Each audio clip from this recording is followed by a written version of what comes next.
Ever since you can remember, you felt something in your chest telling you to move, to love, to speak, to try. Day after day, you pretend you don't hear it calling, or maybe you dismiss it as silliness or worse. But it's there, ready for you, and it will wait for you as long as you need. My name is Johnny G, and I invite you to join me on a journey of awakening as we dare to embrace our light. This is Refractive.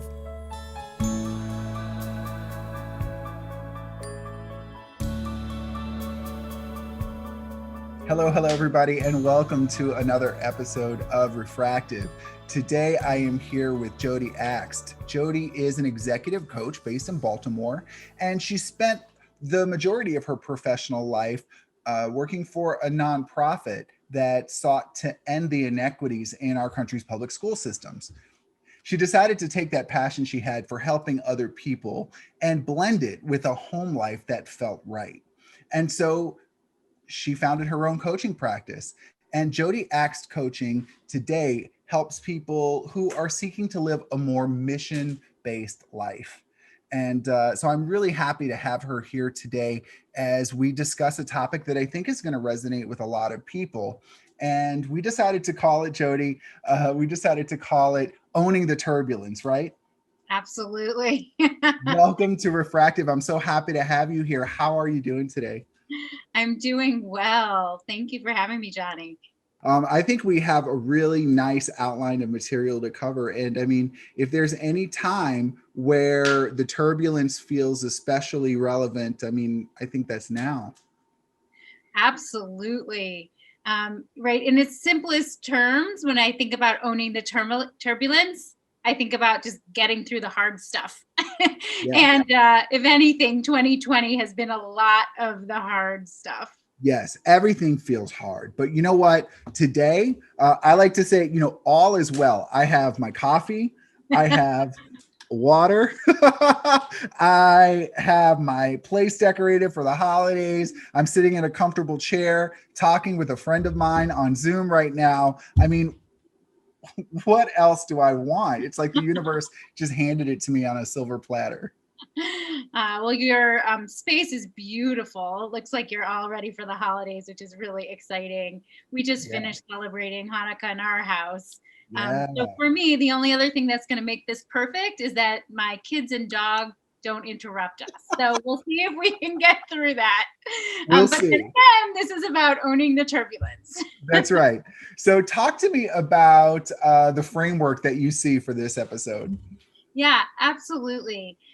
So when I think about owning the turbulence, and as I said, sort of getting through the hard stuff, it takes me back to the reason I landed on the word turbulence is it just takes me back to that when you're sitting in an airplane and it starts to get bumpy, and you just think to yourself, "Oh my God, when is this going to end?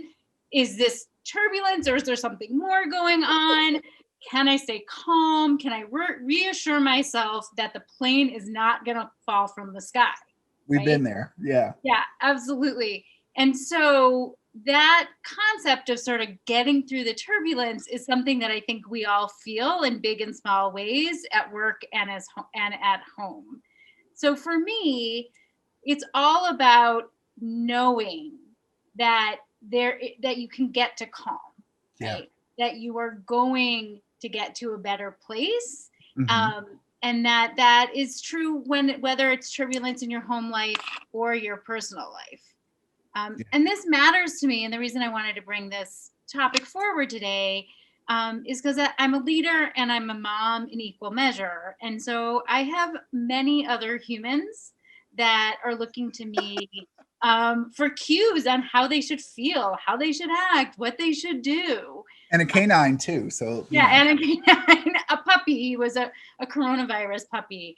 Yeah. Um, so this topic is just something that's really important to me. And now as a coach, um, because I have a framework for owning turbulence in my life, which I'll share in a moment, I can relate to my clients and I can help them create their own process. It might not be mine, but I can help them create their own process for getting through those tough times.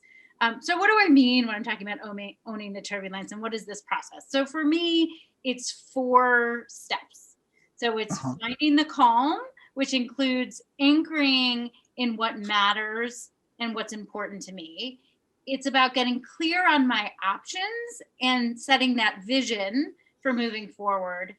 It's Mhm. then step 3, leveraging the resources and supports that I have all around me, to then 4, share that vision with everybody involved in whatever it is that we're going through, and getting buy-in so that we can all weather the storm together. And Yeah. this approach is something that's allowed me, both as a mom and as a professional, to continue to reach my goals, and hopefully become better at both. This really dovetails well with some of my guiding principles. Earlier this year, people who listen to the podcast will know that I took a road trip, and it was kind of like a last minute surprise road trip that lasted 2 months because the apartment I was moving into flooded. I guess it was 2 or 3 days before I was moving in.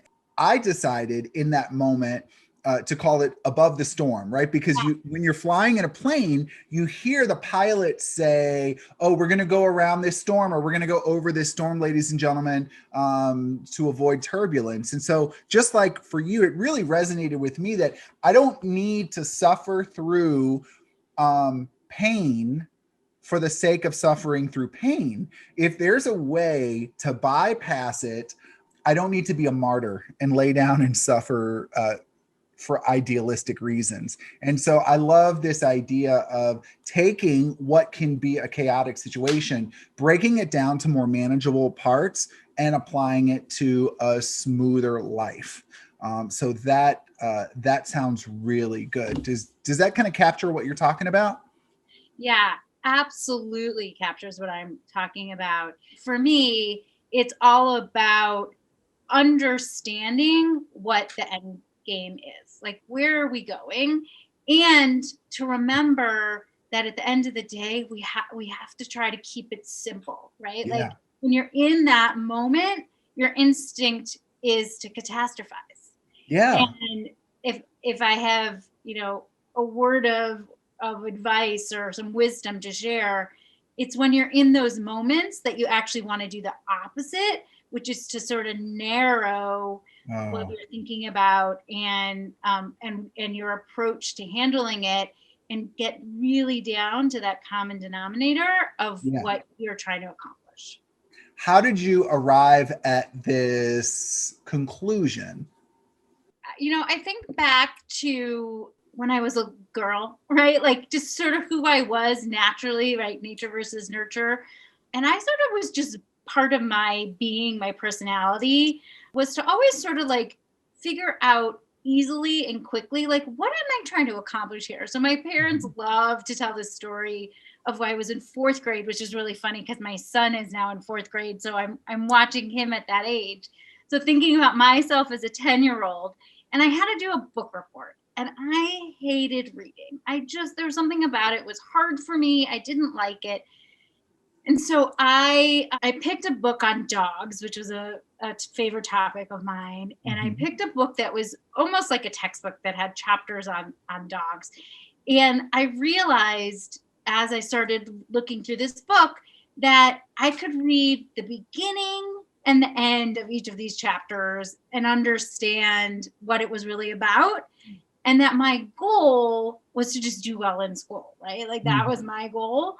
Yeah. And so I got really focused on the fact of, like, what would it take to get a good grade on this report? And I was able to figure that out and just sort of get down to the basics. And that has really become a methodology for myself. I think, similarly to college. So my whole life as a student, I was not one of those people that spent Saturdays in the library. Like, I was Yeah. always able to sort of understand, what is the main point? What are we supposed to learn? How do I apply it? And it allowed me to be really capable of just sort of zeroing in on, as I said, that lowest common denominator. Mhm. And so I think some of it is instinctual. And then I think for me, some of it is applied. And, Yeah. and that is where, right, I can think about other examples in my personal life or my work life where being able to sort of look among the chaos Yeah. and zero in on the end game has always been my approach. Let me tell you, as I worked my way up in my career from line staff to leadership and human resources, I noticed quickly that the difference between the people who were in charge and the people who weren't in charge was this ability to have a perspective. And I remember when I was on the front line of companies, I cared so much about the little details that I would get lost in them.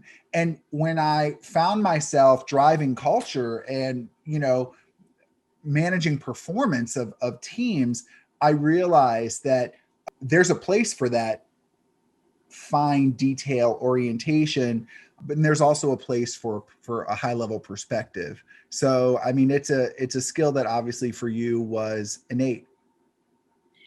I think so, right? And I think that there are ways in which we also adapt to our environment. So I think about like my husband and I we were newly engaged. I was living in New York City. We had this long distance relationship. He came in and we spent a whole weekend registering. Right? It was like a And Hallmark movie. yeah, exactly, right.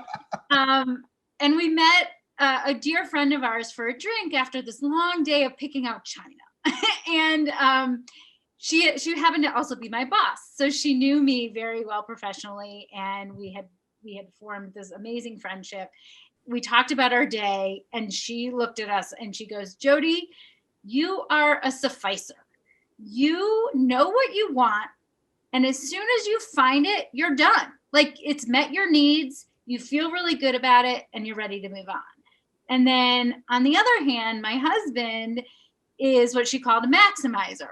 If he's making a decision, he has to research every option out there, right? Like when we were, I think back to like picking a stroller when we were pregnant with our first child. I mean, he knew every single stroller that ever existed. Right. When I think about the two of us, and we've been able, you ask, like, is it innate? And it is innate. And then I look at the two of us, and I say, okay, but we've been able as a couple to merge these two styles in a way that has allowed us to be really successful as a team. Yeah. Because you don't always have to be as precise and efficient as I like to be. And you don't always have to be as expansive as my husband is when it comes to decision making. And so I do think I am on one end of the spectrum, but that there are many people that have just as strong of an ability to own the turbulence that may fall on all ends of that. Yeah. May be on all points of that continuum in terms of how they want their process to look when they are in these situations. Mm-hmm. All right. Well, I feel like that's an important caveat, that this methodology doesn't require a certain set of gifts or abilities. It really is a formula that anybody can apply. Correct, right? It's like anything else. It's a framework, and how you choose to apply it is going to be based on what works best for you. Mm-hmm. So for me, somebody that is really typically able to pinpoint that end game really quickly, I can move past that point onto looking at options and setting my vision fairly quickly. For other people, they might have to spend a little bit more time getting clear on what that end game is. They may have to do a little bit more internal reflection, or they may have to do some external processing to understand what that true end game is before they're ready to move on to the next step. So there's no right or wrong in any of the stages of the process in terms of how one individual might experience it. Mm-hmm. Okay, so can you recap for us these 4 steps again? Yes. And because it's already, my mind's already gone in a million ways. Absolutely. So step 1 is finding the calm. All right, everybody, get out a pen. Yeah. Okay. So, Siri, record this for me, okay? finding the calm, anchoring in what matters to you. What is the end game? What is really important? If you could sum up what you want to what you want the end of this turbulence period to look like, what would that end goal look like? Step 2, getting clear on your options and vision. You may know what your end game is, and then there can be tons of different ways to get there. So step 2 is about spending time thinking about what are my options and then what is my vision for how we're going to get there. Okay. Step 3 is leveraging your resources and support. So you're never expected, or I don't ever expect anyone to have to get through the turbulence alone. And then lastly, sharing this vision with anybody involved. So just to sort of make this come alive a little bit, I can talk a bit about what this looks like in my professional life and in home.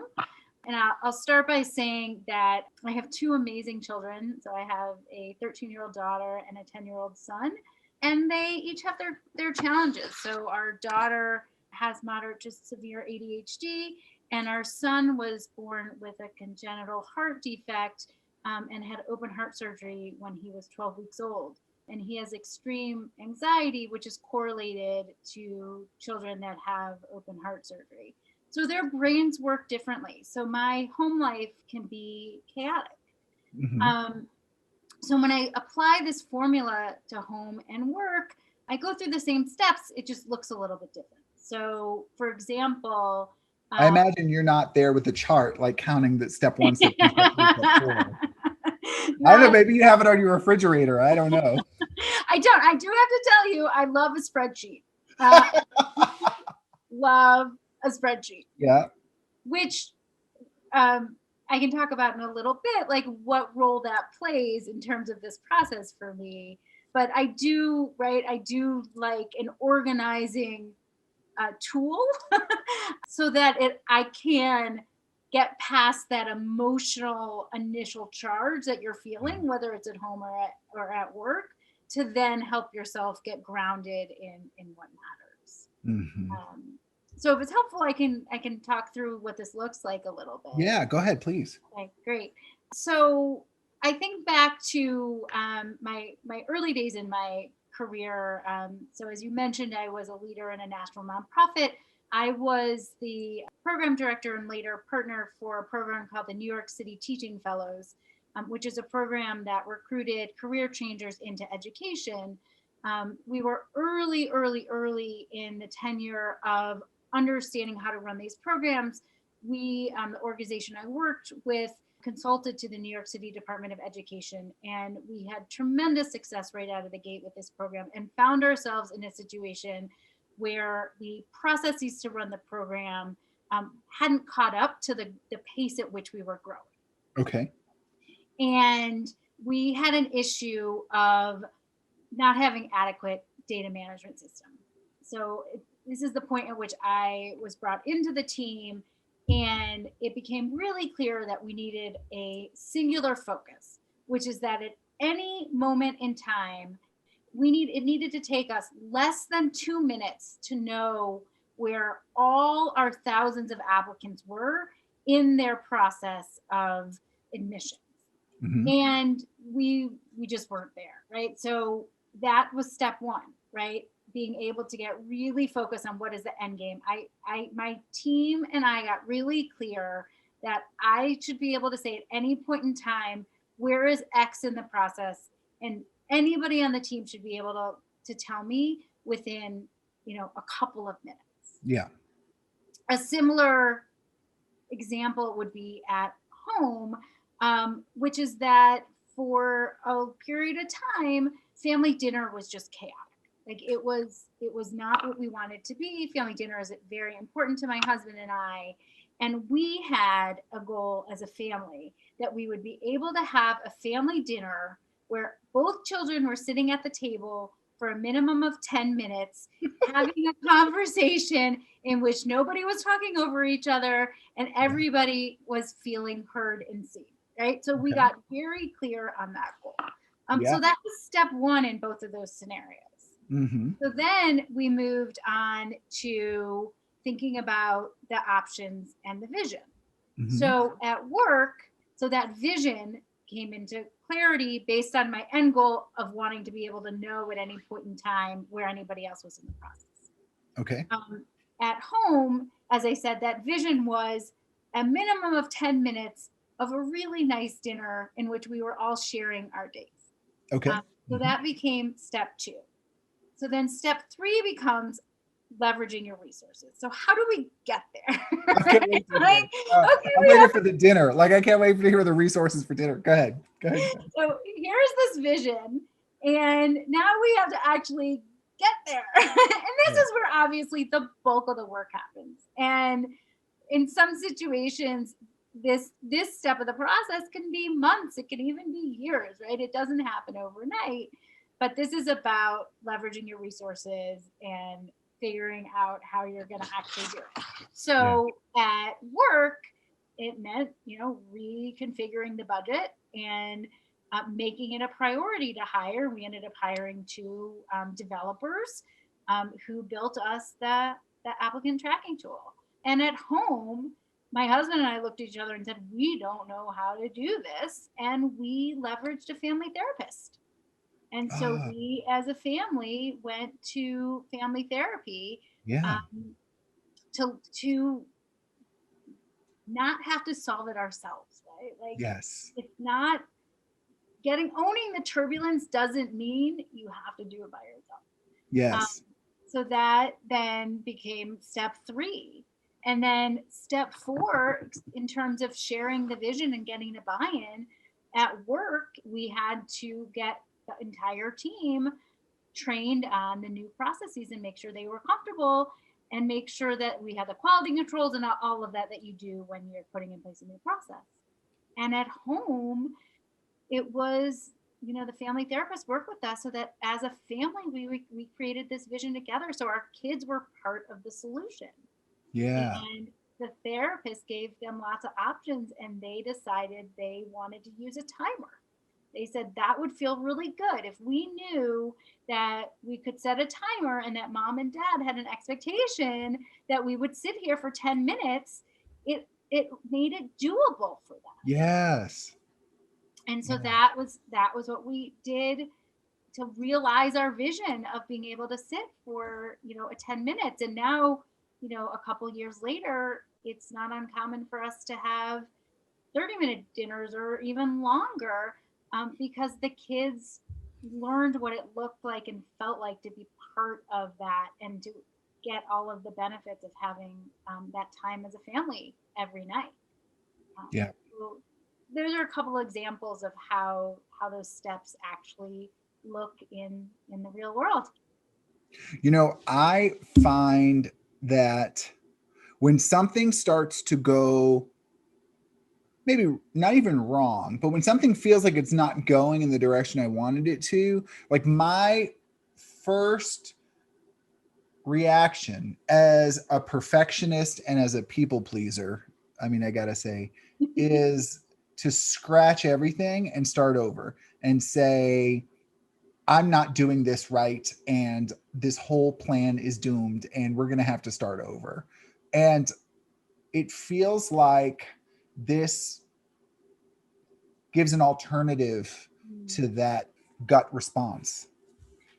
Absolutely, right? So these are obviously the 4 steps that you can do sequentially, but then you can go back to any of the steps at any point in time, right? So using these same 2 examples, just to illustrate this a little bit more, with work, we were right halfway through building the applicant tracking tool. We weren't where we needed to go, and our client was like breathing down our neck about the inefficiencies in our process.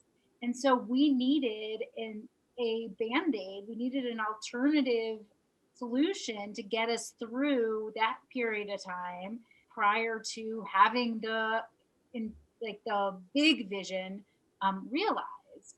And so we had to have a concurrent manual process that we did for a time being. And that was okay. It didn't pull us away from the end game. It wasn't like, oh no, like we can't do this applicant tracking tool because now the client needs this faster. It was like, okay, so this is just a bump. We're going to continue with our vision, which we feel really strongly is the right vision.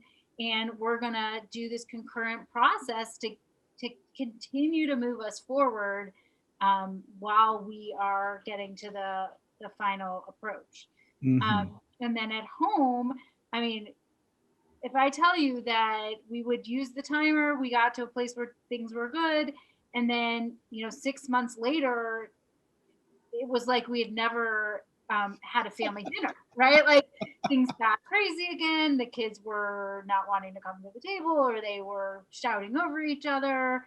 And we went back to the timer. We went back to the basics. Yeah. And I think that is something that I focus on a lot in my work and with my clients, which is when you've tried something and it's worked, if you veer away from it, it doesn't mean it didn't work. It means that sometimes you just have to go back and make sure you're implementing it with fidelity. And that's what we did at home. We brought that timer back out. And we will bring it out anytime we need to when our vision of our family dinner is veering from what we all want. That feels comforting. Like I actually I have a response to hearing you say that, because even today, while I don't necessarily let those perfectionistic impulses drive me the way they used to, I've developed tools and systems and different beliefs, and I've healed a lot around that. I still, I mean, even decorating that Christmas tree, like there was a point where it's like, wait, I need to like take the lights off the tree, take the tree out of the stand, recut the base of the tree. And like that actually went through my mind because it wasn't doing what I wanted it to do. And it's like, wait, hold on. Hold on. We don't need to start everything all over. It doesn't mean that the system is broken. It means we just need to go back and look, where does it make sense to reapply a tool? Yes. Absolutely, right? The old cliche, don't throw away the baby with the bathwater, right? Like there are I think there are very few instances where you have to start from scratch. Sometimes there might be, but if you're really clear on that end game, you usually have made some sort of progress towards it, to the extent that you don't have to start over. So one of the other things that I've learned over the years, right, as I've grown as a human, is that stabilizing chaos or owning the turbulence isn't just about the doing. It has to be about the feeling. It has to be about how you are during the process as a human. So I think back to early in my career, I was relentless about goals. So, I mean, if people would tell me about Jodi, they would say she's result oriented, like she's just going to get there. She's one of those group project people that was like cracking the whip, handing out the assignments to the group. Right. Absolutely. I was a no excuses. like we are getting there. Yeah. And I think back, so I'm only 5 feet tall, and I lived in New York City, as I mentioned. And because of my height, I wore heels, and I walked miles in New York City every day in my high heels. And I'm not really known for my grace.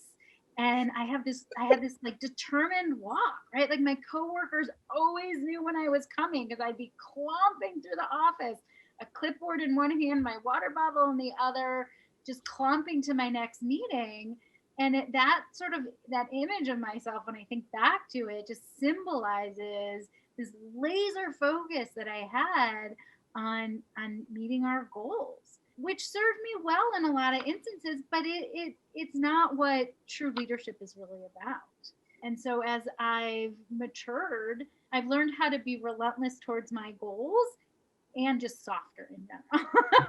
I still clomp around quite a bit, right? Like, you can't really change that. but it's no longer about no excuses. It's no longer about the goal regardless of what else is going on. And Hmm. this really, I think I learned this lesson more so at home than I even did at work. When I became a mom and I had these two children with these emotional challenges, my instinct was to over plan and over control. And I just had this approach, which is if I have the spreadsheet and I know what we're supposed to be doing and Yeah. we're scheduled every moment and every day, Oh, yeah. then things can't go wrong, right? Hmm. And it was actually one of my children's early therapists, she said to me, if you are dealing with a child who is as strong willed and inflexible as you are, like, nobody's gonna budge. It's Yeah. just gonna be this like horrible situation of like butting heads, and Mm. nobody's gonna be happy. If you want to actually teach your children to be flexible, you have to model that flexibility, I don't know right? if we're ready for that. I mean, Lord. Right. I don't think that there were words that my husband that were uttered that my husband wasn't more excited to Oh, I hear. can imagine. Oh my gosh, yes. Because Jodi, you seem like someone I would love to walk through the mall with. Because like when I'm walking through the mall, I need someone who knows where they want to go, and I need someone who is not moseying, standing in the direct center of the pathway with their four Nordstrom bags blocking everybody, right? Like I Uh, need I need a mall partner when this is all over, Jodi, and I feel like you're my mall partner. We're I gonna will. clop through that bad boy. Oh my God! Any day you reach out, I'd be happy, happy, happy to do that.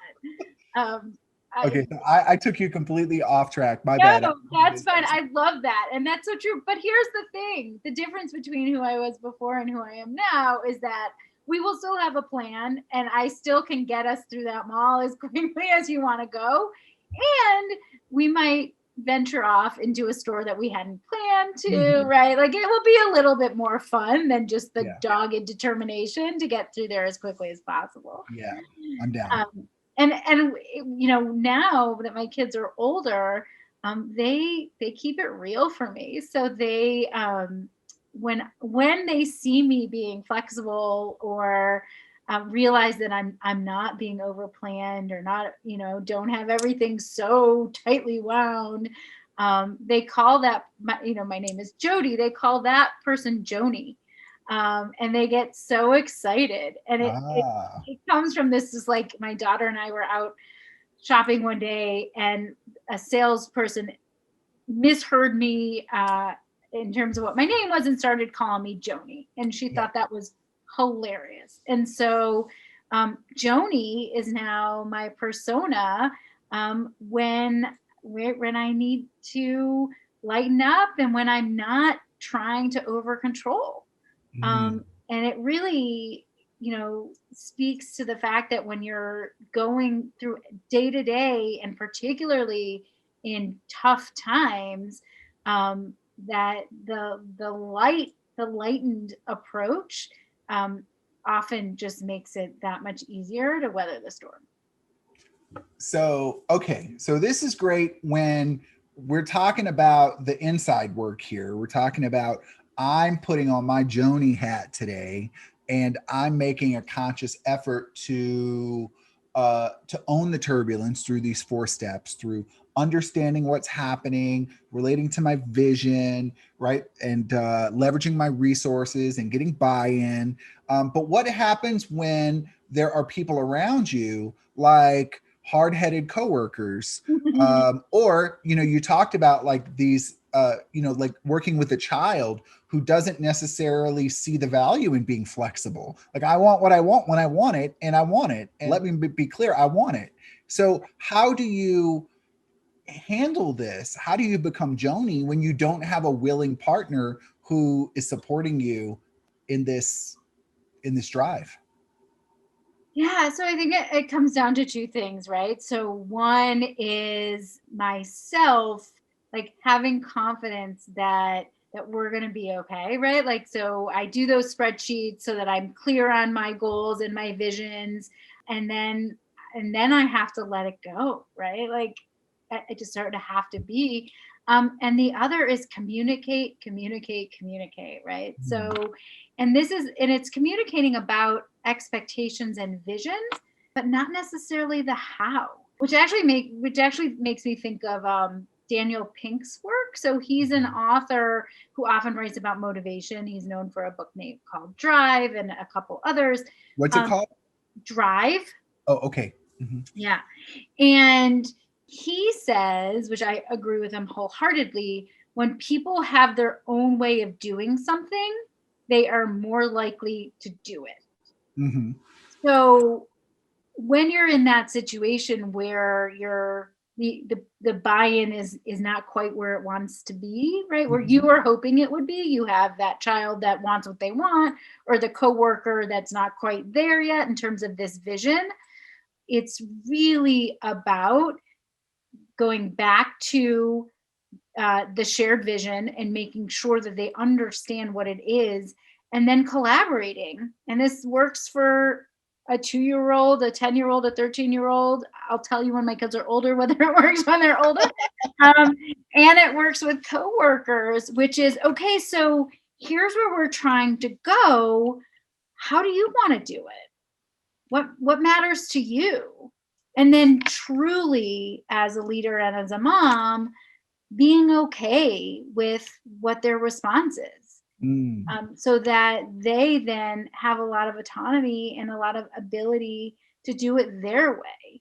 And this, what's really exciting to me about this is that that's really what the core tenets of coaching is, right? So with my coaching clients, one of the main things I'm doing is helping them find their way. Whatever it is that we're talking about, it's about finding their way. And so when you're in a situation where you yourself have a vision and have an idea of how you want to go, you need to be open to others, what they want as well. And then, as a coach, it's all about supporting my clients to find their way, and then equipping them with the support and confidence to be able to reach their goals. I hear you say you're listening, and I'm glad to hear that, because when I look back at my career and all the times, let's say a company would get a strategy come down from the corporate office and we go to implement it, and we would have roundtables and discussion groups and all this stuff about how to implement this and that. I found so often that the people who were managing the teams directly were not really interested in input. And the people that you've invited to a roundtable to give input know when you aren't interested in the input. Mm-hmm. And so this idea of being willing to hear and accept as valid, even if it's not the end point of the conversation, but accept as valid the resulting comments. I think that matters. People want to be heard. They want to be acknowledged, and to disregard someone's concerns with a solution or a plan or a strategy, whether it's how to make these unbearable 10 minutes of family dinner go by, or whether it is reorganizing after a mass layoff at work, like whatever it is, people want to know that what they have to say counts. Yeah. One of the things that I believe really strongly in, and once again, applies both professionally and personally, is being really clear on the negotiables and the non-negotiables. Right? So with my kids, sometimes we use a red, yellow, green system. At work, I not as a coach, but when I was a leader, I often use, I feel strongly about this, or I don't feel strongly about this, so that you're calibrating people's expectations about whether they do have a voice and whether they don't. And so Mhm. that way, when they don't, you're very clear on that. Like, I feel very strongly about this. This is how we're going to do this, right? I'm open for feedback, but I may not accept it, is very different than, so I have this idea. I don't feel so strongly about it. I have a vision for where we're going, but I'd love to get your input for how we're going to get there. And Yeah. then truly listening to that, and in most cases ending up with a much better end product than you might have on your own. And so I'm a huge believer in calibrating those expectations and then following through. So if you believe that something needs to be done a certain way, say that right out of the gate. Don't give people a false sense that you're listening. Yeah. And if you don't, if you really do want to collaborate, then be very clear that you're going to collaborate, and then make sure you actually do. Mhm. And that, so that approach has worked for me, and I believe really strongly in it. Mhm.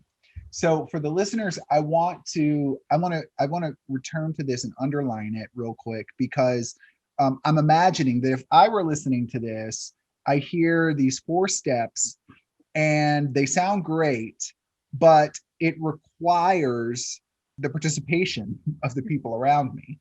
And sometimes those people around me are the resources that we're talking about leveraging things. Mhm. And so, in order for this system to help smooth over the difficulties, it requires a certain integrity, an integrity on the part of, I care enough about you Mhm.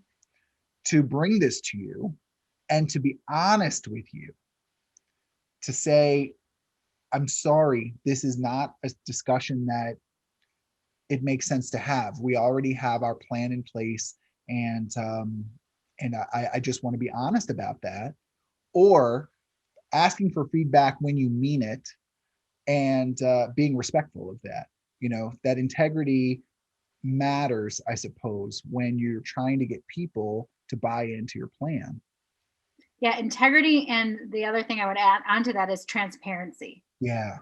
Yes. So when I think about my values and what matters to me in professional situations, candor and transparency are really high on that list. Mhm. And that comes down to respect, right? Which is that the people around you need to feel respected.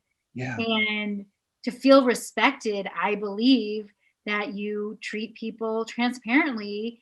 I don't know if you can treat people transparently. You share things in a transparent manner so that they understand, and you treat them as adults that are capable of handling situations. Yeah. And when you're doing that, then you're showing up with a ton of integrity, and the people around you are always understand where they fit in, both in terms of how you value them, and things are when you want to meaningfully involve them.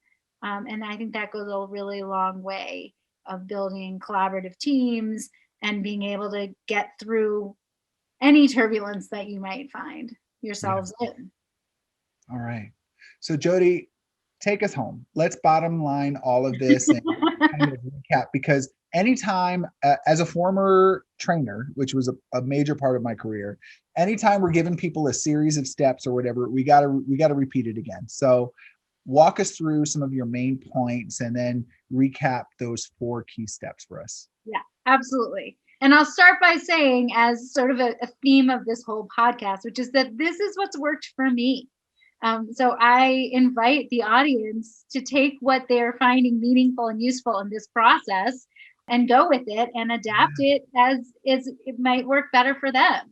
So for me, when I find myself in a situation that is overly chaotic or is feeling very turbulent, I first find the calm, right? I anchor in what matters and what's important. I get really clear on that big idea. And then I look at my options to set my vision for where I'm trying to go. Once that is clear, I look at my resources and my supports. I don't have to do this alone. You don't have to do this alone. There's nothing that I've gotten through in my professional career or my personal life that I haven't leveraged resources and asked for help. And I don't think I said that as in those simple terms on this podcast at this point. Asking for help is really important, and everybody should feel comfortable doing it.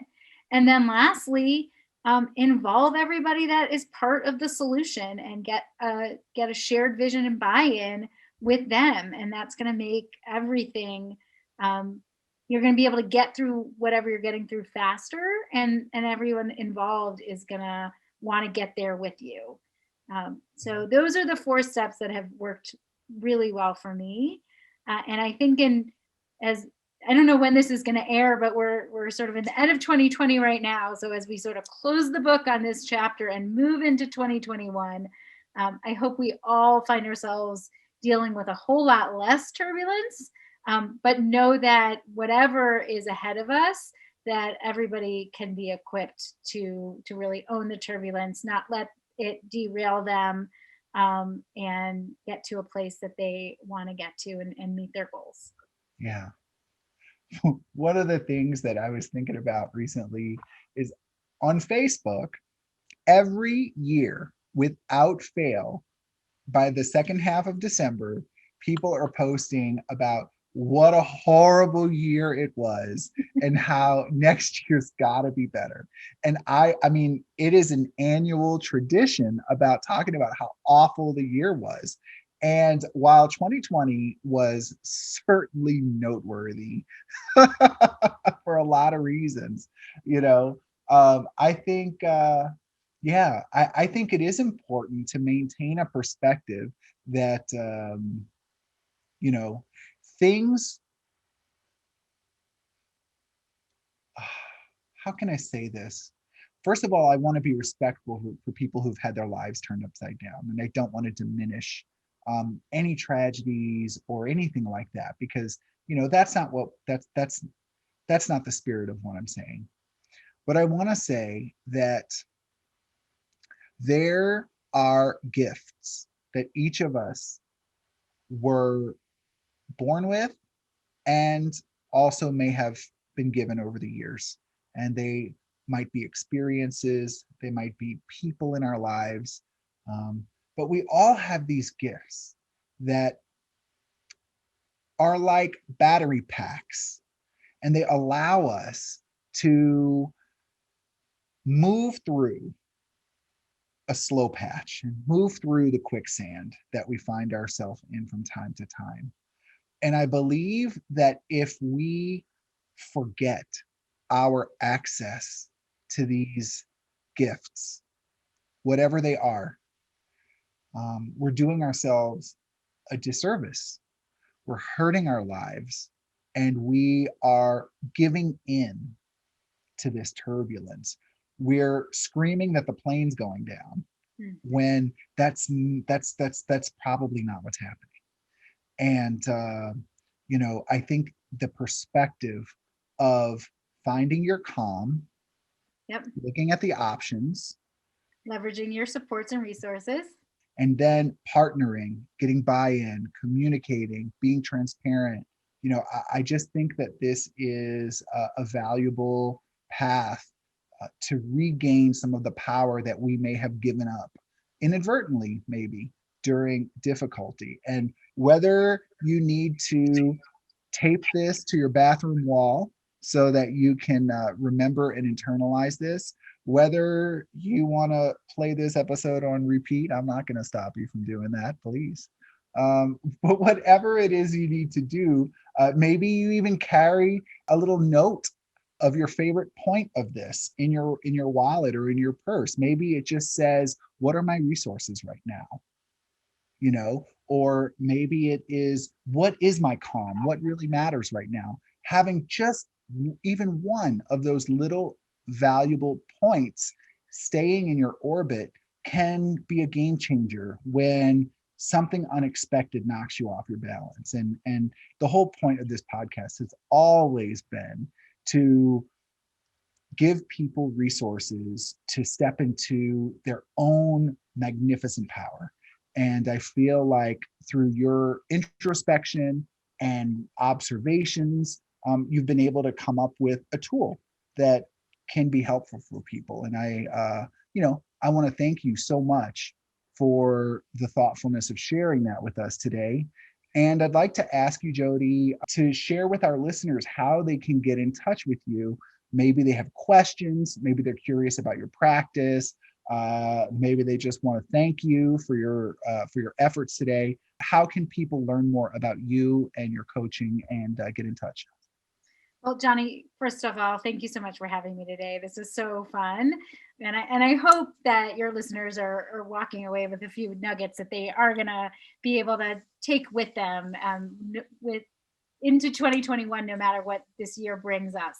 So my website is jodiakstcoaching.com, and I will spell that because I spell Jodi with an I, so Jodi. My last name is Akst, which is A as in apple, K as in kite, S as in Sam, T as in Tom, is my website. And on there are ways to get in touch with me. So I would welcome anybody to reach out with questions, or just to say hi, or to subscribe to my newsletter, or whatever way in which you would like to connect. All right. Well, thank you, Jodi. That does it for today. And anything else that you want to say before we close out?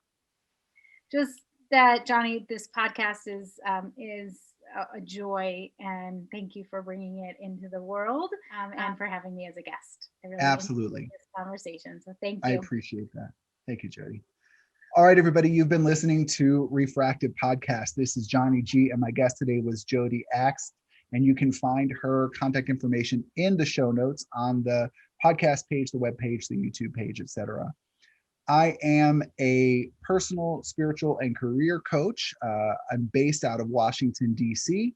I am also a speaker, and I'm here to help people step into their own authentic power and live their best lives. So if you'd like to get in touch with me, my email address is Johnny, JOHNNY, @refractivecoaching.com. You can also visit the website for information on the ways that I can be of service at refractivecoaching.com. Thank you so much, everyone, for listening. And always remember, be good to each other and aim your light. Take care.